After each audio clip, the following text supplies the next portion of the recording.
नमस्ते। आज हम भारत की विदेश नीति की दुनिया में उतर रहे हैं। हमारे पास जो स्रोत है वो पिछले एक दशक में आए बदलावों की एक बड़ी दिलचस्प कहानी बताता है। असल में ये एक तरह से एक देश की रीब्रांडिंग की कहानी है। कैसे भारत ने अपनी पुरानी छवि को बदला, एक नई पहचान घड़ी और दुनिया को इस नए ब्रांड इंडिया पर यकीन दिलाया। तो आज हमारी कोशिश इसी रीब्रांडिंग के हर पहलू को परत दर परत समझने की होगी। चलिए शुरू करते हैं। तो किसी भी रीब्रांडिंग का पहला कदम होता है पुरानी छवि को तोड़ना।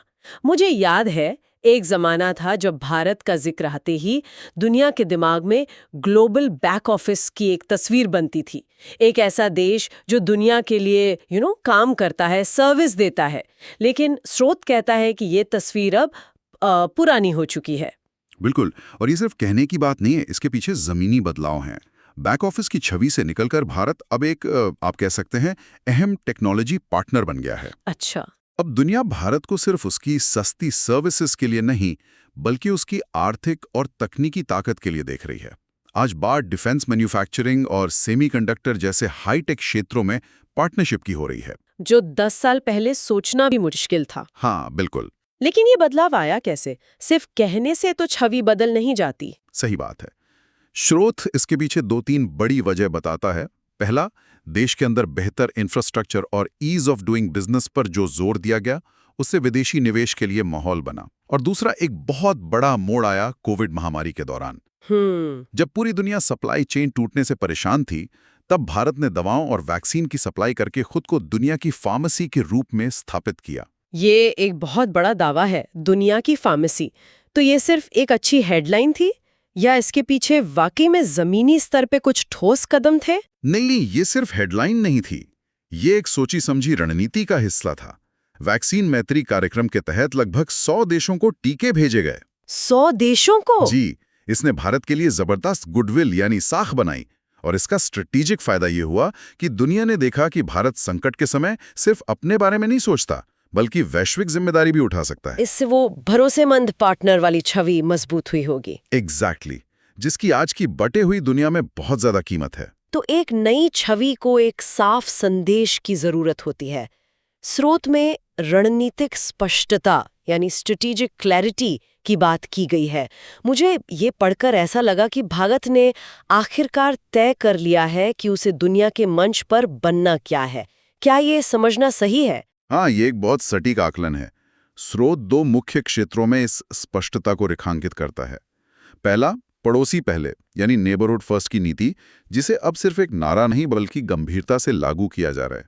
और दूसरा, जो शायद ज्यादा बड़ा बदलाव है, वो है पश्चिम और खासकर अमेरिका के साथ संबंधों को लेकर जो एक ऐतिहासिक झिझक थी, उसको दूर करना। अच्छा। अब इस बात से फर्क नहीं पड़ता कि वॉशिंगटन में सरकार किसकी है, भारत अपने हितों के आधार पर रिश्ते आगे बढ़ा रहा है। ठीक है, पश्चिम के साथ झिझक दूर करना सुनने में तो अच्छा लगता है, लेकिन विदेश नीति तो एक संतुलन का खेल है ना? क्या इससे रूस जैसे हमारे पुराने और पारंपरिक सहयोगियों के साथ रिश्तों में कोई तनाव नहीं पैदा होता? स्रोत इस मुश्किल संतुलन के बारे में क्या कहता है? ये बहुत जरूरी सवाल है। और स्रोत बताता है कि भारत की नई विदेश नीति की खासियत यही है कि वो किसी एक गुट में बंधने से इनकार करती है। Multi alignment? मल्टी अलाइनमेंट, बिल्कुल। एक तरफ भारत क्वाड का हिस्सा है, यानी भारत, अमेरिका, जापान और ऑस्ट्रेलिया का ग्रुप, जिसे चीन के खिलाफ देखा जाता है। इंडो पैसिफिक में चीन के बढ़ते प्रभाव को संतुलित करने के लिए।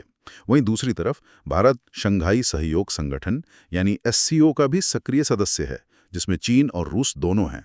तो ये एक तरह का कूटनीतिक संतुलन है। हाँ, और यूक्रेन संघर्ष पर भारत का स्वतंत्र रुख इसी स्पष्टता का उदाहरण है। भारत अपने सहयोगियों को साफ बता देता है कि वो कहाँ खड़ा है, जिससे कोई भ्रम नहीं रहता। तो हमारे पास एक नई छवि है और एक साफ सुथरी रणनीति।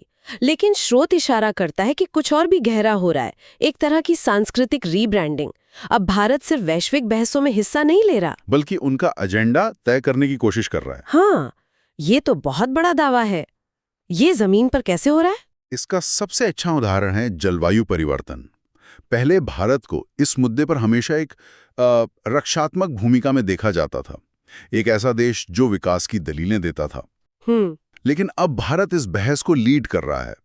अंतर्राष्ट्रीय सौर गठबंधन यानी इंटरनेशनल सोलर अलायंस और आपदा प्रतिरोधी बुनियादी ढांचे के लिए गठबंधन CDRI, ये पहल भारत की ही देन है। मतलब अब हम समस्या का हिस्सा नहीं, समाधान का हिस्सा है। सही पकड़ा, यही संदेश है। स्रोत में एक बहुत दमदार शब्द इस्तेमाल हुआ है, वैश्विक विमर्श को डीकोलोनाइज करना। ये एक बहुत मजबूत बयान है। इसका असल में मतलब क्या है? इसका मतलब सिर्फ योग या आयुर्वेद से कहीं ज्यादा गहरा है। देखिए, सदियों तक वैश्विक विचार विमर्श पर पश्चिमी देशों का दबदबा रहा है। सही बात है। डीकोलोनाइज करने का मतलब है दुनिया के सामने गैर पश्चिमी विचार, परंपराएं और समाधान पेश करना। जब भारत मोटे अनाज, मिलेट्स को बढ़ावा देने के लिए संयुक्त राष्ट्र में प्रस्ताव लाता है, तो वो सिर्फ एक अनाज की बात नहीं कर रहा होता। वो एक पूरा मॉडल पेश कर रहा है। बिल्कुल, वो खाद्य सुरक्षा और टिकाऊ खेती का एक ऐसा मॉडल पेश कर रहा है जो दुनिया के करोड़ों लोगों के लिए प्रासंगिक है। ये सब मिलकर दुनिया के सामने एक ऐसे नए भारत की तस्वीर पेश करते हैं जो शक्तिशाली होने के साथ साथ अपनी जड़ों से भी जुड़ा है। और इसी भरोसे की नींव पर स्रोत एक और अहम बात कहता है, भारत का एक भरोसेमंद मैन्युफैक्चरिंग हब के तौर पर उभरना। हाँ, आज की डेटा चालित दुनिया में देश ऐसे पार्टनर चाहते जहां उनका डेटा सुरक्षित हो, जहां सप्लाई चेन पर भरोसा किया जा सके। चीन के विकल्प के तौर पर। बिल्कुल, चाइना +1 स्ट्रैटेजी।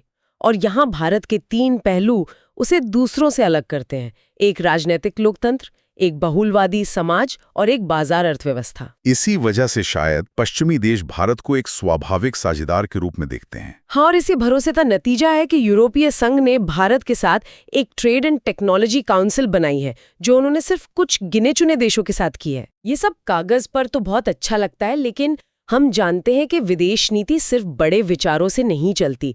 असली चीज है अमल। तो सवाल ये है कि ये सब जमीन पर हो कैसे रहा है? एक बहुत बड़े व्यवस्थागत बदलाव को समझना होगा जिसे स्रोत उजागर करता है। पहला, अब विदेश नीति को सिर्फ कूटनीति का मामला नहीं माना जाता। अब ये भारत के घरेलू विकास को गति देने का एक सीधा साधन है। मतलब लक्ष्य साफ है, दुनिया से बेहतरीन टेक्नोलॉजी, पूंजी और बेस्ट प्रैक्टिसेस को भारत लाना। आत्मनिर्भर भारत और मेक इन इंडिया जैसी नीतियां इसी सोच का नतीजा है। स्रोत में कुछ उदाहरण भी दिए गए हैं ना? हाँ, कि कैसे प्रधानमंत्री की विदेश यात्राओं का एक बड़ा फोकस कुछ नया सीखने पर होता है, चाहे वो दक्षिण कोरिया में नदी की सफाई का मॉडल हो, सिंगापुर में स्किल डेवलपमेंट हो, या जापान में बुलेट ट्रेन टेक्नोलॉजी। समझ गई। और दूसरा बड़ा बदलाव है सरकार के अंदर साइलो को तोड़ना। अब ऐसा नहीं है कि वाणिज्य मंत्रालय अपना काम कर रहा है और रक्षा मंत्रालय को पता ही नहीं। अब एक ज्यादा इंटीग्रेटेड अप्रोच है, जैसे वो 2+2 वार्ता। बिल्कुल, जिसमें हमारे विदेश मंत्री और रक्षा मंत्री दोनों एक साथ बैठकर बात करते हैं। इससे सुरक्षा और आर्थिक हितों को एक साथ साधा जा सकता है। और इन सब पर नजर रखने के लिए प्रगति नाम का एक मॉनिटरिंग सिस्टम है, जो सुनिश्चित करता है कि विदेश में चल रहे प्रोजेक्ट्स अटके नहीं, समय पर पूरे हों। तो मतलब पूरी सरकारी मशीनरी अब एक साथ काम कर रही है। स्रोत कहता है कि इस नए सिस्टम की असली परीक्षा संकट के समय हुई, जैसे कि वंदे भारत मिशन या संघर्ष वाले इलाकों से लोगों को निकालने का ऑपरेशन। यूक्रेन का उदाहरण सबसे ताजा है। जब युद्ध शुरू हुआ तो हजारों भारतीय छात्र वहां फंस गए थे। हाँ, वो बहुत मुश्किल समय था। बहुत बड़ी चुनौती थी। यहाँ विदेश मंत्रालय ने पड़ोसी देशों पोलैंड, हंगरी, रोमानिया के साथ मिलकर रास्ते खुलवाए। रक्षा मंत्रालय ने वायुसेना के विमान भेजे। नागरिक उड्डयन मंत्रालय ने प्राइवेट एयरलाइंस को मिशन में शामिल किया। और ये सब एक साथ हो रहा था। और प्रधानमंत्री कार्यालय से सीधे पूरे ऑपरेशन की निगरानी हो रही थी। ये जबरदस्त समन्वय दिखाता है कि जब अलग अलग मंत्रालय एक टीम की तरह काम करते हैं तो कितने मुश्किल ऑपरेशन भी सफल हो सकते हैं। ठीक है, तो रणनीति नई है, काम करने का तरीका नया है, लेकिन आखिरी सवाल तो नतीजों का है। क्या दुनिया वाकई इस ब्रांड इंडिया को स्वीकार कर रही है? हाँ, और स्रोत नतीजों को 2 स्तरों पर देखता है। पहला, जमीनी स्तर पर वादों को पूरा करना। पहले भारत पर अक्सर ये आरोप लगता था कि हम वादे तो बड़े करते हैं लेकिन डिलीवरी में पीछे रह जाते हैं। ये धारणा तो थी। इस धारणा को तोड़ा गया है। नेपाल में भूकंप के बाद तय समय में 50,000 घरों का निर्माण हो, या मॉरिशस में मेट्रो एक्सप्रेस और सुप्रीम कोर्ट बिल्डिंग जैसे बड़े प्रोजेक्ट्स को पूरा करना हो, भारत ने दिखाया कि वो अब एक भरोसेमंद डेवलपमेंट पार्टनर है। और वैश्विक मंच पर इसका क्या असर दिख रहा है? वैश्विक मंच पर असर साफ है। भारत आज क्वाड और SCO जैसे महत्वपूर्ण समूहों में एक अहम आवाज है। साथ ही missile technology control regime MTCR जैसे एलीट टेक्नोलॉजी कंट्रोल ग्रुप्स में भी भारत को जगह मिली है, जो पहले बहुत मुश्किल माना जाता था। हाँ, ये दिखाता है कि दुनिया भारत की बढ़ती ताकत और जिम्मेदारी को पहचान रही है। और वो ग्लोबल साउथ वाली बात, स्रोत कहता है कि भारत विकासशील देशों की आवाज बनकर उभरा है। ये भूमिका तो भारत पहले भी निभाने की कोशिश करता रहा है। अब क्या अलग है? अब फर्क ये है कि भारत सिर्फ आवाज नहीं उठा रहा, बल्कि नतीजे भी दे रहा है। ग्लोबल साउथ को अब लगता है कि भारत उनके हितों को वैश्विक मंच पर रख सकता है। G20 की अध्यक्षता इसका सबूत थी। सबसे बड़ा सबूत G20 में अफ्रीकी संघ को स्थायी सदस्य बनवाना। ये एक ऐसा कदम था जिसकी दशकों से बात हो रही थी, लेकिन भारत ने अपनी अध्यक्षता में से कर दिखाया। इसने ग्लोबल साउथ के लीडर के तौर पर भारत की साख पर मोहर लगा दी। स्रोत के अंत में कुछ आंकड़े भी हैं जो बहुत कुछ कहते हैं। जैसे भारत अफ्रीका फोरम शिखर सम्मेलन में सभी 54 अफ्रीकी देशों का शामिल होना। हाँ, यह 2018 के गणतंत्र दिवस पर सभी 10 आसियान देशों के नेताओं का मुख्य अतिथि बनना। और वो voice of global south summit में 125 देशों का हिस्सा लेना। बिल्कुल। ये आंकड़े दिखाते हैं कि दुनिया के अलग अलग मंचों पर भारत की भागीदारी की मांग लगातार बढ़ रही है। ये दिखाता है कि भारत का ग्लोबल स्टॉक यानी वैश्विक साख लगातार बढ़ रही है। तो अगर हम इस पूरी यात्रा को देखें तो ये वाकई एक पूरी रीब्रांडिंग है। एक बैक ऑफिस की छवि से निकलकर एक ऐसी वैश्विक शक्ति बनना जिसकी अपनी साफ रणनीति है, एक आत्मविश्वासी सांस्कृतिक पहचान है और वादों को पूरा करने का एक साबित ट्रैक रिकॉर्ड है।